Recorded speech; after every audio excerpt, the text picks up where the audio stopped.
केवढाच आठवण येत असेल ना अभ्या? नाही नाही येत. आहे ना तसं बी आता सुट्टे आहेत. बोललो नाही भेटलो नाही मग कशी आठवण. बोललं नाही भेटलं नाही की जास्त आठवण येते. येत असेल मला नाही येत. तू कधी कुणाचा विचार केलास तर येईल ना. मी कुणाचा विचार करत नाही रेशमे. केलास तर तू मला कुठं सांगणार आहेस? अभ्या खरं सांग, येते ना केवढाची आठवण? त्या पोरीचं तिकडे काय झालं असेल सांग बघू. चांगली पोरगी आहे रे केवढा.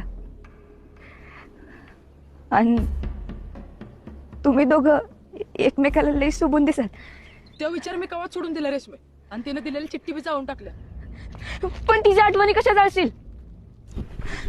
तू किती बी काय बी म्हणलास तर तू नाही सरलास तिला. मी विसरलो रेशमे. नाही मला काय आठवत. आठवतं तुला? तू काय तिच्या विचारत असतोस? तुला एकदा सांगितलेलं कळत नाही का? नाही आठवत मला काय. तुला समजा आठवतं म्हणून तर कुणावर बोलत नाहीस, बट्ट नाहीस, घराच्या बाहेर बी येत नाहीस. तू कायम तिच्या आठवणीत असतोस. अभ्या आठवतं ना समजा? नाही आठवत रेशमे. तिच्यासाठी 8वीच्या वर्गात गेलतो. तिला दिलेलं हिरोचा पेन, वहीत ठेवलेलं मोरपीस, तिने दिलेली चिठ्ठी, ठेवलेला पेपर, काहीच काहीच नाही आठवत रेशमे.